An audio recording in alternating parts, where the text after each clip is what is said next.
the most important topics in informatics. So this is one of the most relevant days of Summerstock. And we have 3 talks in this slot, 2 talks in the morning. Can you cut the microphone? Why? Why? 2 slots in the morning, 1 slot in the afternoon. And we start now with the tutorial. You know that we had originally the idea to have tutorials or more tutorial character speeches in the morning and more deeper speeches in the afternoon. And we start now by a topic called modeling of cyberphysical systems, which is a very general topic. And this is given by Peter Fettke and by myself. And we will do it in a way that is, I hope, a little bit more interesting, so we alternate from time to time. The starter, however, is Peter, so I think after everybody has found a seat, we can start. And Peter, please start. I will get the mic. Yes, thank you very much, Wolfgang. It's really an honor for me to be this morning, the day to hear and to present you the ideas on modeling the next generation of cyber-physical systems. Myself is from Saarbrücken University in Saarland State, and Wolfgang comes from HU Humboldt. So, if we're talking about the next generation of conceptual modeling, then the question arises, what was the first generation of conceptual modeling? And there is a famous magazine, Datamation, and almost 30 years ago there was a cover picture with Hasso Plattner and Klaus Bézier. And on the cover picture, the 2 guys from SAP are holding large sheets of paper, and on the paper are models. Now it's 30 years later. Who was already born in 1993? Give me a sign. who wasn't born during that time? Yeah. The rest is already dead. Yeah. So it's a long time, and during that time, SAP and many other companies from different industries were using conceptual models. And of course, Hasso Plattner was really proud of the models. You see, he's smiling. The sheets of paper during that time were used as a marketing instrument. And during that time is also the time in which Hasso Plattner received his first honorary doctorate from Saarland University, from my university, from my father of my PhD thesis. So it's my grandpa in academic relations, August Wilhelm Scheer. And August Wilhelm Scheer often told me that Hasso Plattner was really proud of using these models, and also Hasso didn't remember how much money during that time were invested in producing that models, because it was really expensive. And on the other hand, if you look back the last 30 years, I think not much revenue can be gained with these models. Although everybody in academia really says using models is a very useful thing. Using models have many positive impacts in developing information systems. But on the other hand, if you look at the current state and the current theory of enterprise modeling, of software development, system development in practice, it is not that usual that conceptual models are really used for the development of software systems. So, if you now look today, 30 years later, we are living in a digital world. Everybody is talking about digital operations, and there are many buzzwords on that slide which try to describe how conceptual modeling is used in the enterprise. It's a slide from Gartner, and the guys from Gartner differentiate between process modeling, process monitoring, and process execution. And if I think 30 years back and 1992. It was a year when I started to study business informatics, and actually during that time in Münster in Germany, Jörg Becker told me, oh, you have to model your processes, then you have to execute your processes, and the processes have to be monitored. And Gartner nowadays says, oh, the 3 different domains have to be integrated, and in every aspect of these different domains there are many interesting buzzwords. Of course, we're in Germany a little bit proud as part of the ideas in the area of process mining. Celonis is one of the large unicorns in Germany who are really pushing forward the idea of process mining. Everybody is talking about process mining, and the idea of using models is now in a second wave, I think. It's a second wave of ideas of using models in practice. Of course, how these models are used today is totally different than 30 years ago. But nevertheless, I'm, and also Wolfgang, are strongly convinced that it is still really necessary to have models to describe software systems. And if you try to understand, if you try to develop, if you try to change the digital world, you need to have some instruments, and these instruments are models. From my perspective, it is not really necessary to integrate these domains. I think this is more or less obvious, but our recommendation is that you have to spend much more time on modeling approaches which are more expressive, which are more comprehensive, and of course, which are better grounded in the theory of computer science. Peter, don't misunderstand it. I think the importance is to have models of the real world, to digitize models of the real world. Because to say models of the digital world. Yeah. Today, I think the world becomes digital. Yeah. And it might be an interesting discussion to distinguish what is a real world and what is a digital world. But we like to understand our world in which we are living from a digital perspective. And so we are using the term digital world, and we try to understand the world from a digital perspective. It's different to discuss it in the back. Okay. But of course, it's a very interesting question. If the world is digital or the models are digital. It's only a vehicle. It's a vehicle, but our reasoning is, our understanding is that you need better models. Well, if the digital world is a digital twin, you cannot stop not modeling the real world. Yeah, but IT is not a purpose in itself. I know, yeah. You want to make money, and money is the real world. Yeah. But I think we all can agree that we need digital models of understanding the world. So, what we will present here in the tutorial in the first part, the first hour, we give you several examples from different perspectives, some architecture models, some behavior models, some ideas how to describe system models, and of course, how to describe objects of the real world, items, and data. In the second part, in the second hour, we will go deeper in some theoretical concepts of our proposal, and if you have some time left, we will also give you some appetizers for a larger case study. This is a typical symbol how we try to understand the world, the digital world, with 3 different pillars: architecture pillar, statics and dynamics pillars, and models of our approach are founded in these 3 pillars. That's all for the introduction, and now I will hand over to Wolfgang. Okay, thank you, Peter. Peter, kannst du mir noch sagen, wo du den Weiter drückst auf deinem Rechner?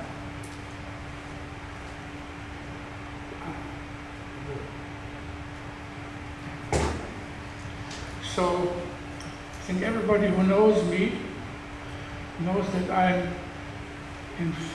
interested in patronets for quite a I have a backdooring about that within the first 50 number of decades, because patronets describe in an exact way behavior of systems, and later on we come to the point why this is the case, and how they do it in contrast to a lot of other techniques. Nevertheless, I never suggested to take petronets as they are to model big industrial systems. I was always reluctant to suggest that, and the reason for that, I think Peter has shown in his very first slide, where you saw Professor Plattner with this huge piece of paper where you had an amorphic system drawings, which is take some square meters, which have no decent structure, which is just a lot of nodes. And of course, a big system needs structuring. And my question for decades was how to structure, how to make architectural assumptions for big systems. Of course, that should go well with petronets, but not only with petronets. And this calculus of composition was a point that was missing so long, and now I show you very generally how composition should be done, not only for petronets, but in very general ways. And in the first part, which we have now, I show you just some examples, and in the second hour, I show you what is theoretical behind it, which is absolutely not difficult, but which is new in this sense. Okay, so I think everybody of us started in the way that is shown over here. Whenever you, as a student, think you have to somehow to structure the world, then you say, aha, there are something like modules or components, or you name it as you wish. And the module has an interface, and the interface consists of some elements, we call it gates, you may call it however you wish, and each gate is labeled. Everybody starts this way, and then you say, I need this technique. This is an example. This is a module. It has an interface which is labeled. One label is ready to bake, and one label is on counter. And the intuitive idea is that to bake, if something is baking, if the system will bake, we bake the pastry, then the system must be ready to bake.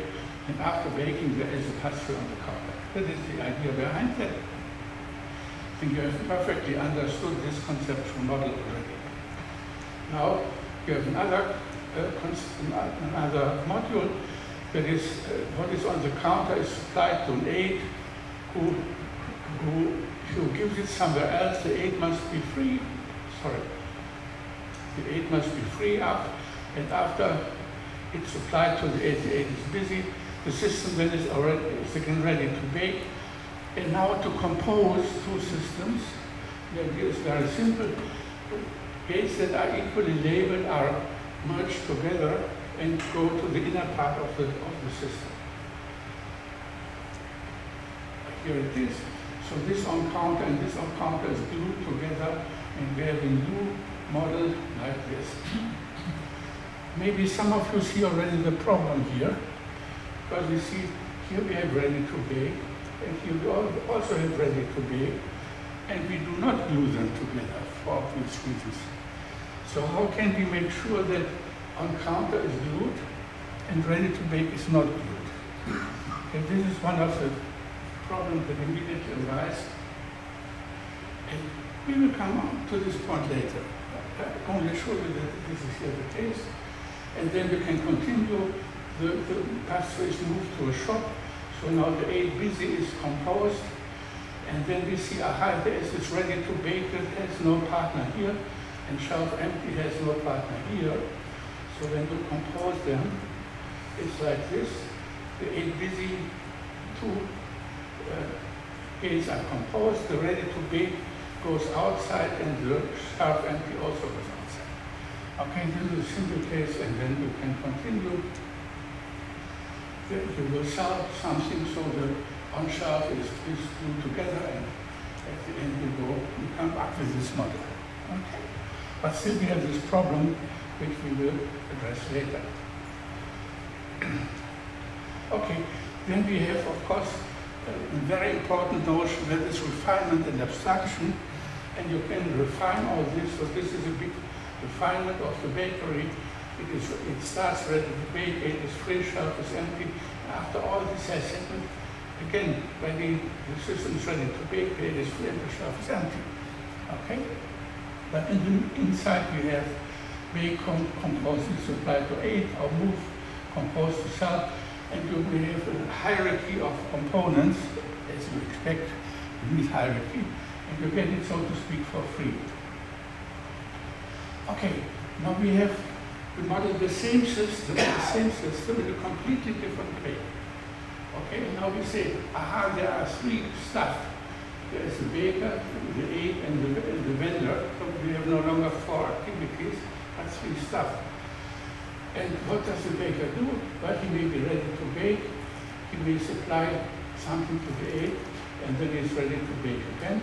And the aid is supplied something when he is free, and he becomes free, and he moves the customer to the shop, and here's the vendor. And again, composition is not clear, supply to items do it together. This, sorry, this is too quick.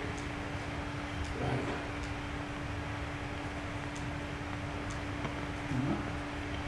Yeah, this goes together, and this is the resulting system.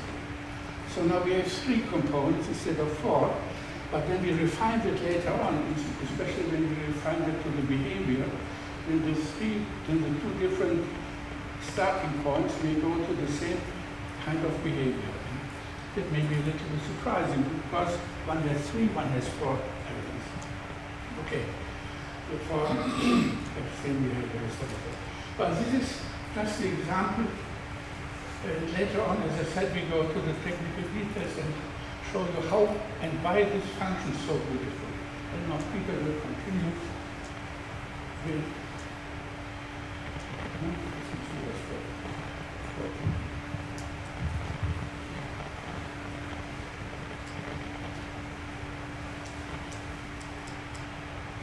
Yes, thank you. This was an impression from the architecture perspective. Now come to an example from the dynamics perspective, from behavior. All we know that the world is changing. If the world will not change, it would be much easier to understand the world. But change today is a very important notion. Typically speaking about behavior of a system, processes which are going on, the nature changes, the elements of the world changes, and it is very important to describe the change. Wolfgang also already introduced 4 different activities. The bake activity, the supply to aid activity, and the move to shop and sell. These are 4 different modules. The different modules can be composed, as we already see. And what is now the interesting thing, that each of these modules can be not only described from the perspective of the interface, it is possible to describe the inner of the module too. And if you look at the inner of the module, you'll see that the interfaces have some descriptions. The bake activity, the bake module can start if someone is ready to bake. Then the activity event bake might happen, and then the result is that something is ready, something is finished, and some bake, for example, lies on the counter. And each of these 4 different steps can be refined from the dynamic perspective, with supply to aid. Event can be occur if something is on the counter. The aid who is responsible to move the bread around the bakery have to be free, and after the bread, for example, is moved, then the counter is free again and the aid is busy. Sometimes later, the bread will move to the shop, and you see there are some preconditions which have to be true before some events can occur. And so we can describe each of these 4 different modules from the dynamic perspective. What is now interesting, that these 4 different behavior modules can be composed together the same way as the composition can be done from the architecture perspective. So if the two different places between the modules have the same label, they can merge together. And you can see that the complete bakery run is one longer part of behavior which might happen in a bakery. And this is a typical workflow in a bakery. Something is baked, then it is applied to the aid. It is moved to the shop, and hopefully the baker can make some money. So the bread or the pastry which might be baked in the bakery will be sold to the customer. It's a very simple four-step behavior of activities in your domain you try to model. What is now very interesting, can compose these four different steps. The bakery run with the four different modules. You just can write bake, compose with supply to aid, compose move to shop, and hopefully sell. This is a typical sequence. But it's now the interesting thing, if the baker do not just bake one piece of bread, but tries to start to bake another piece of bread. He tries to bake something new after he's ready, after the first bread is already baked, and then the run of the bakery can be extended. It's quite easy. The extension is just the bakery run plus one more bake module. But now it's a very interesting thing. From the perspective of the baker, it is still a sequence. The baker bake, the bread is supplied by the aid, and then another instance of baking bread is executed, happens. On the other hand, now the interesting question arises: how is the bake event, how is the bake step ordered compared to the already given sequence of different steps? It is clear that the bake steps might happen after the supply to aid step. This is clear. But how's the order relation between the bake step and the move to shops step or the sales step? Here's the bake step, and the bake step has no particular order relation to the move to shop step or sell step. It is really not clear how this order relation might be ordered, how this relation might be formed. And if you look between the different steps, then you have in this run not a sequence of different steps anymore, because from the perspective of the seller, if you look here, it is clear that the sell event happens after the supply to aid event, but the bake step can happen before or after or someone else. There is no order relation between these different steps. So the different events in this run are not totally ordered anymore. It's just a partial order, and I think this is a very typical understanding if you try to understand the world. Different events in the world are sometimes ordered, they are cautiously ordered. A bread has to be baked before it can be sold to the customer.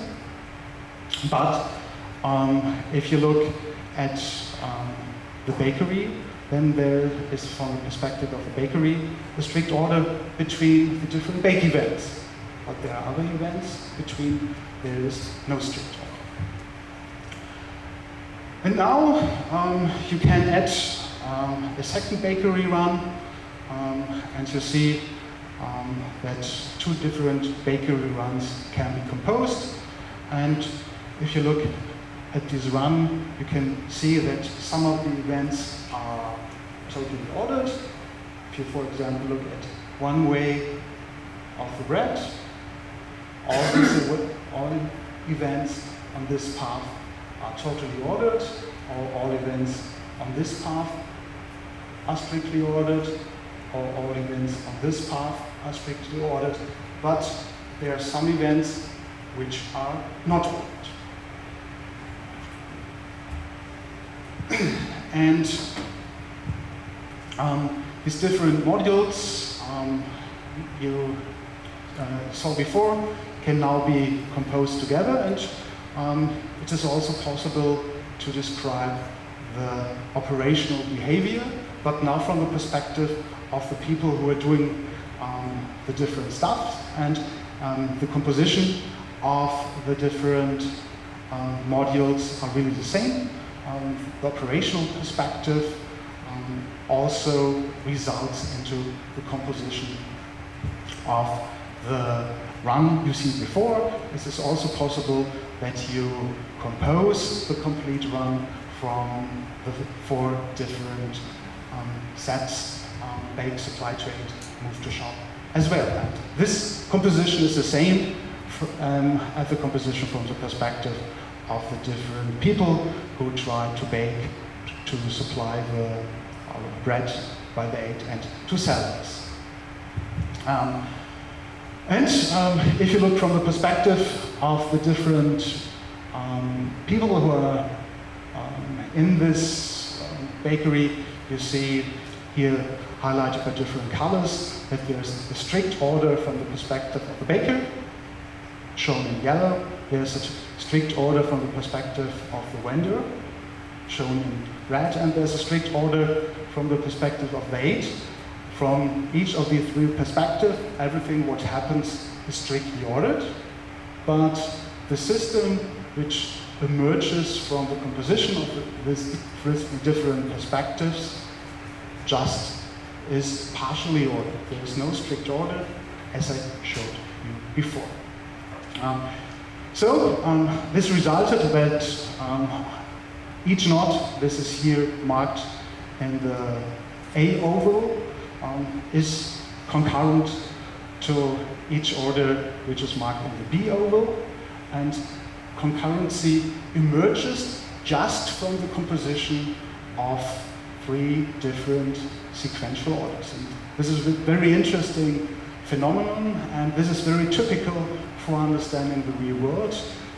If you look from one perspective on the world, you always have an order between the events. You know what happened yesterday, when there occurs an event, and then you know there exists something which occurs after this event, and all we are in the world have this sequential understanding. But if we compose these different sequential perspectives, then something concurrently emerges, some concurrent behavior. And this is a very interesting thing, and this can be modeled, this can be used by the idea of composition of different events. So now I will hand over to Wolfgang again, and he will tell us something about elementary systems. Okay, thank you, Peter.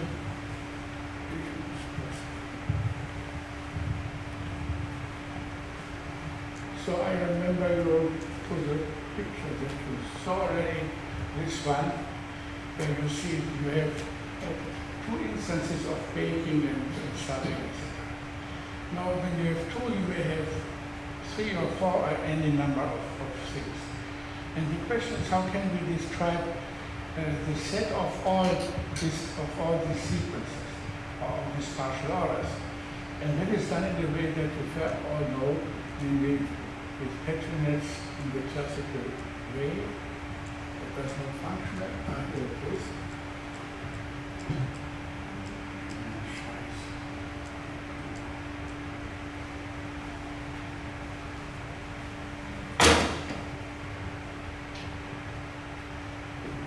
The pictures above, most of you may know these are classical patronates pictures. So the red one shows a circular behavior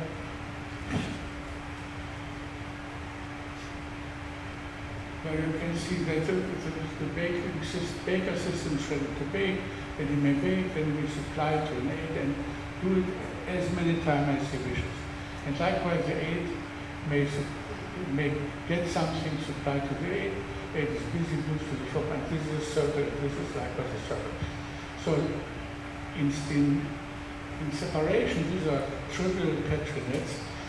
The point is when you compose them, you compose of those two together and those two together, and you get this behavior and you get many other behaviors. All the enfolded sequences of baking and selling pastry. So what is usually done in Petri nets is to consider global state, to consider markings, and to say, aha, we have an initial marking that is composed from those three elements, which we don't do. We have those three, but the thinking in partial orders is much more important than what we have done so far in Petri nets, and even more in any other kind of system modeling. And I think everybody of you who has been educated as a classical computer scientist has learned all this automata theory and semantics of programming languages, etc.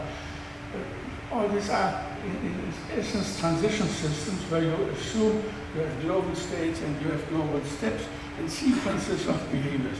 So a behavior is a sequence of steps. And this assumption is more or less valid for small systems, but it's not any more reasonable for big systems. So a big system behaves not in a sequence of events, but in a partial order of events. And this is just a small example for a big system, if you want to say that. So now if you compose those systems, what comes out?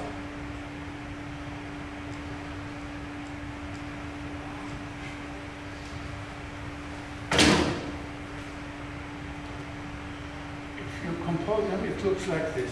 Okay?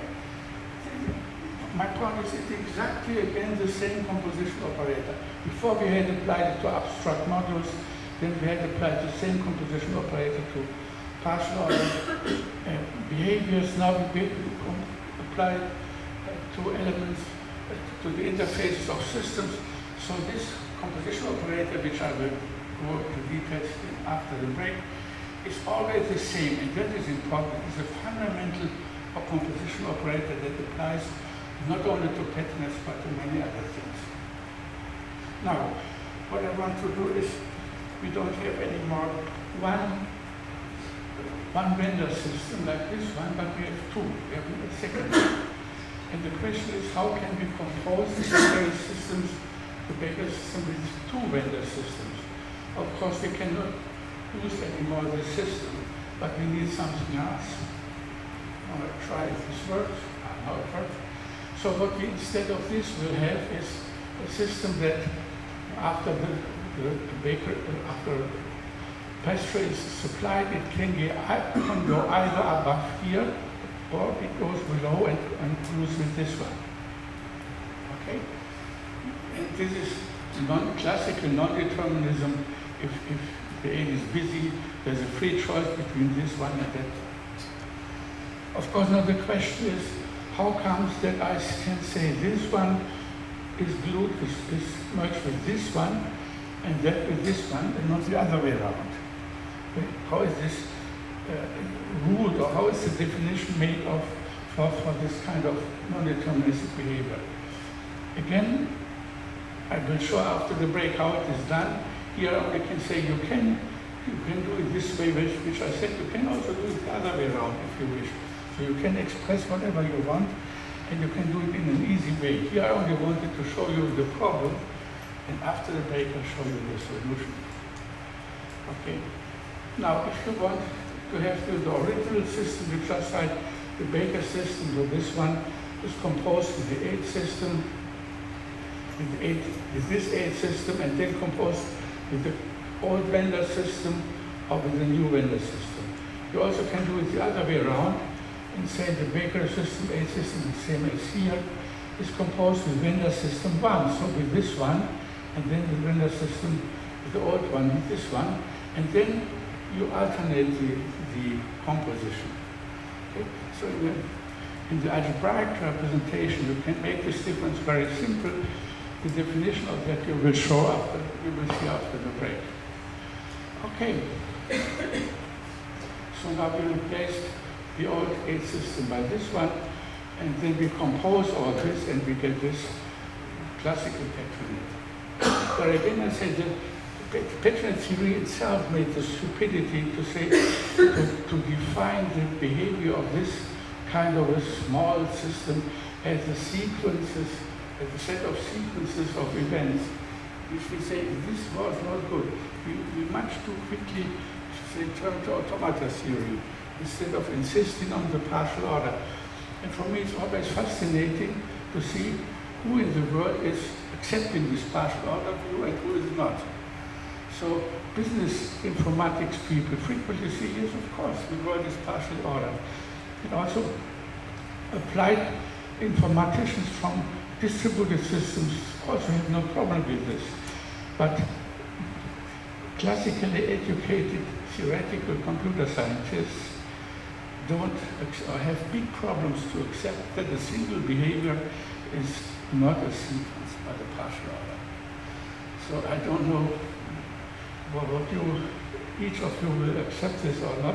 It is, I know how unfamiliar it is for a classically educated theoretical computer scientist, but you must think about this and then you understand it. It's much more easy.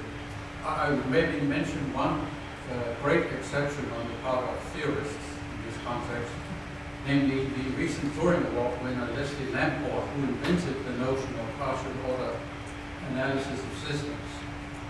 He certainly is and has always been maybe the greatest proponent of the partial order view. Now, not every colleague was always completely aligned with Leslie Lamport's worldview, but they came around, many of them, to the point that they gave him the Turing Award, I think in 2015 or something like that. I just wanted to put that on the table because he really was the originator of the concept of partial order analysis. He always stuck to that with Leslie Lamport. Jakob, you are still my good friend, okay? I'm still a good friend. But I also didn't contradict anything you said. I just said there's one theorist who actually understands in a deep way the partial order worldview. But what you are saying here is absolutely not true. It is not true. Okay? Firstly, it is a lie that he was the inventor of the partial order. That was Karl Petri in the late 1970s. And Leslie Lamport always ignored this. Many told him, he simply ignored. He is not the inventor of this. Yeah? So that's a good point. He knew it and he ignored. And secondly, the way he tries to come up with this, namely to make this time points, so he smuggles in time points, he confuses everything. So what Leslie Lamport is doing with partial order is really not a decent way to do it. Sorry to say that. I hope you still remain to be my friend. Sure, it's an okay discussion, and I think it's actually true, so far as I understand it, that Petronet may have been the first model to actually incorporate partial order. Even Robin Milner, for instance, Robin Milner also got the Turing Award. He acknowledged that Petri was the first one. He did this. Leslie never do this. Yes, I stand corrected. When you read something from Leslie, don't believe this. But he did do a lot to impose this, I think he did do a lot to impose this view on distributed systems.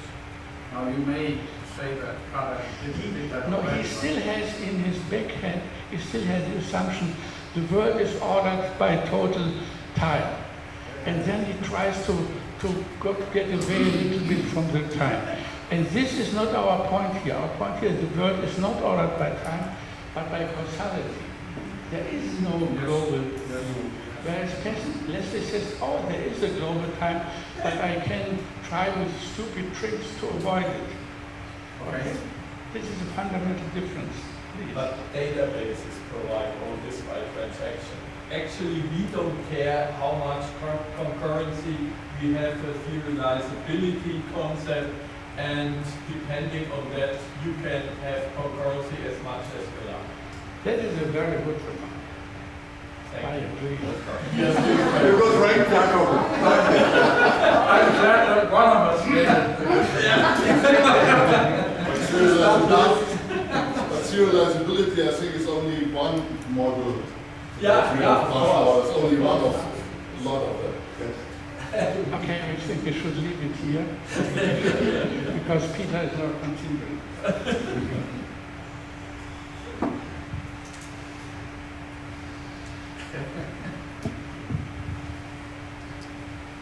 Actually, the discussion is very interesting.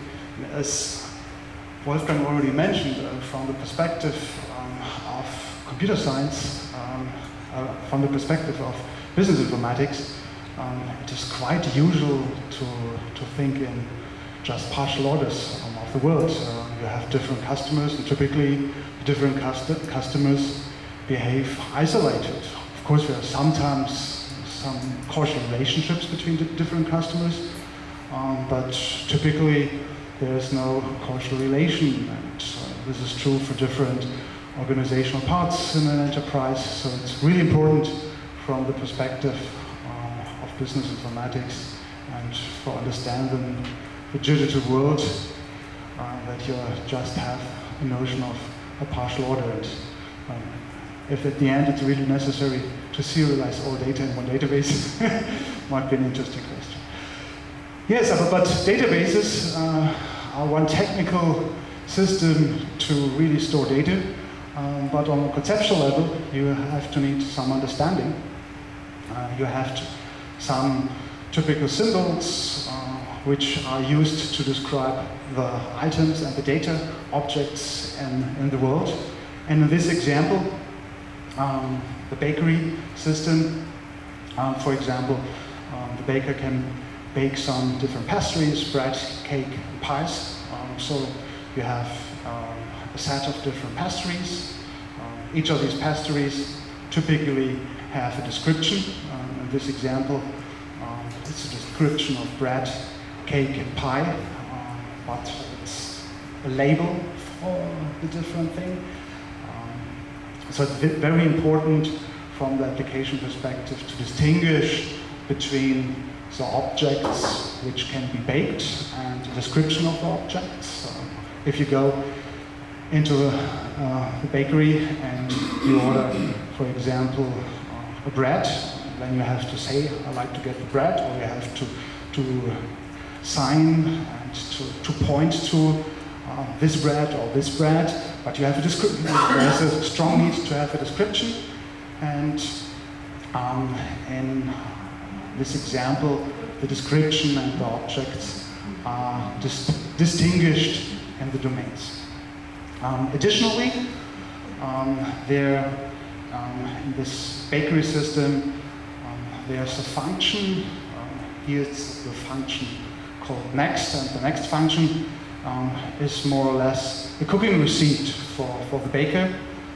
The baker has to bake some pastries, and the order how different pastries have to be baked must be described in this system. And in this example, it's a really simple production description, really simple production function.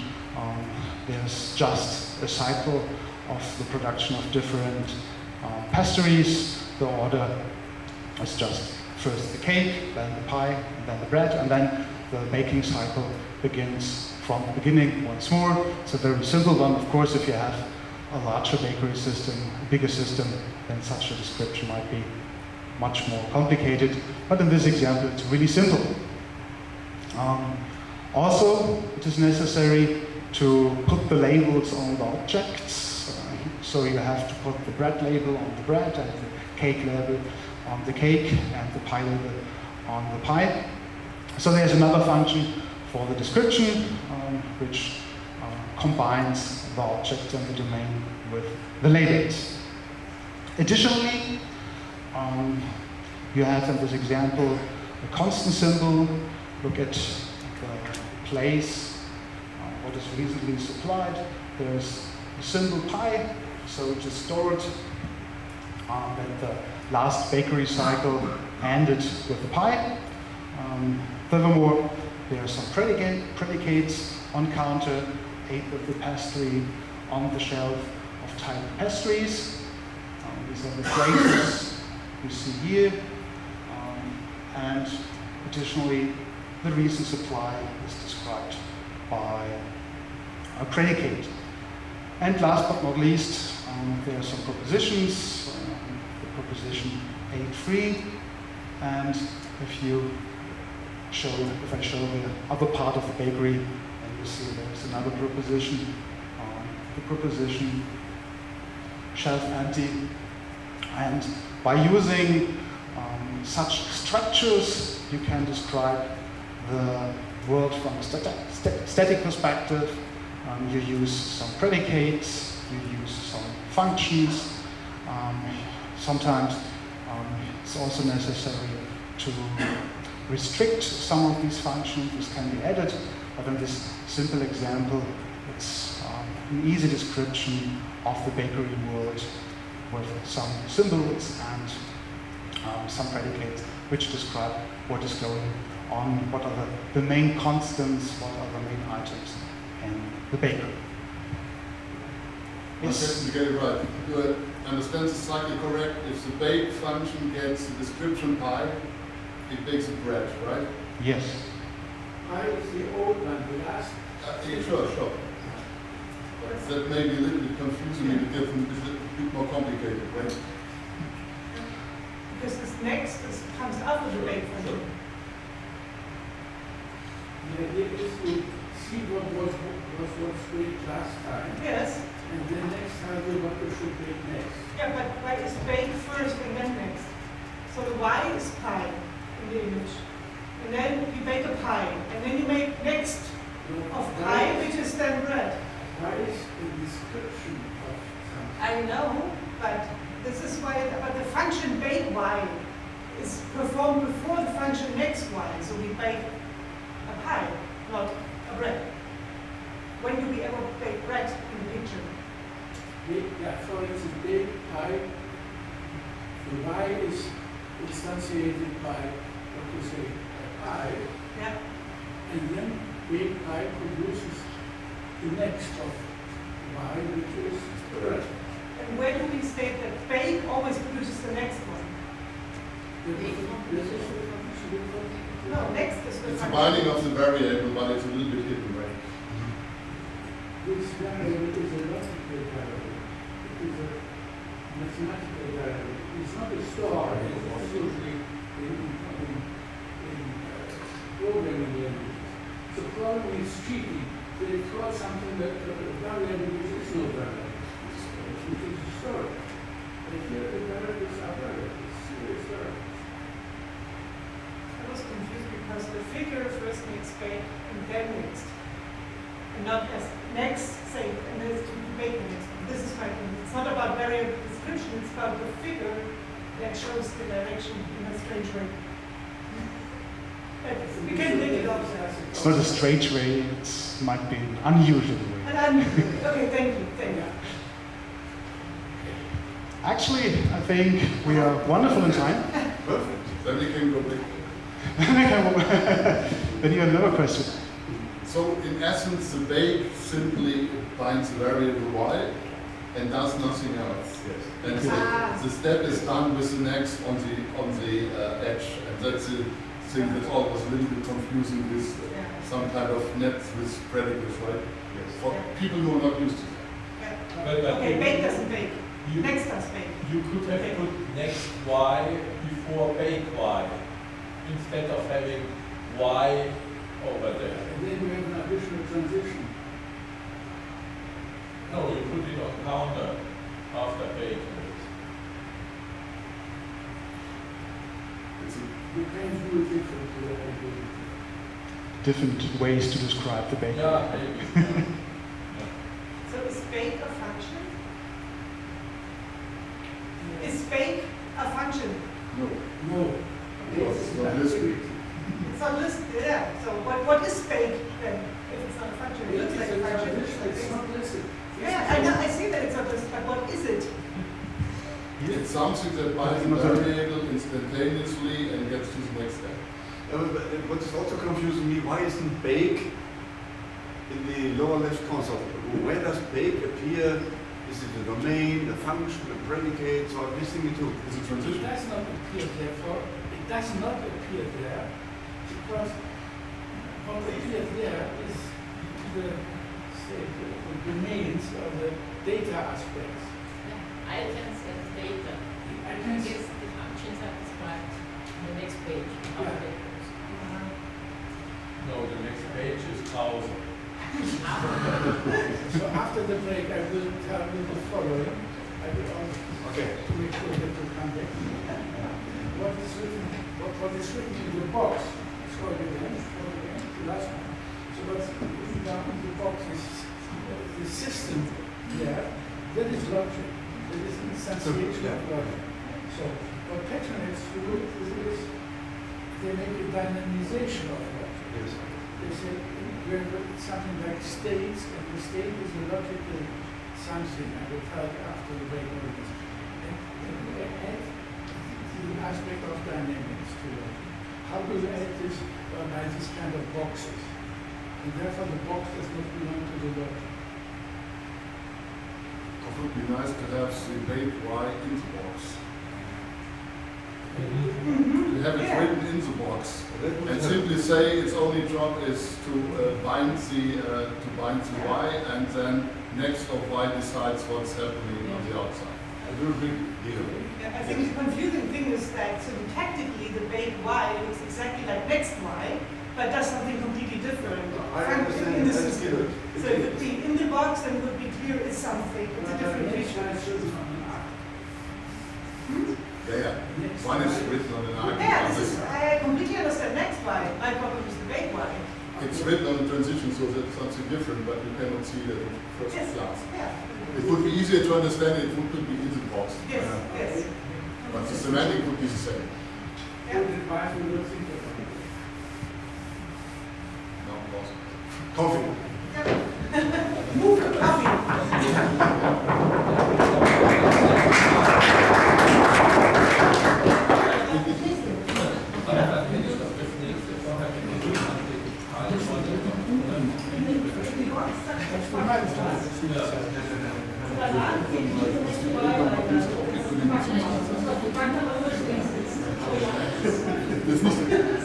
Das waren sehr Ideen, wo Ressourcen drin waren, die Verstellung und Zeug, das war kompliziert, das war schon alles. Du kannst nachher, wir haben nachher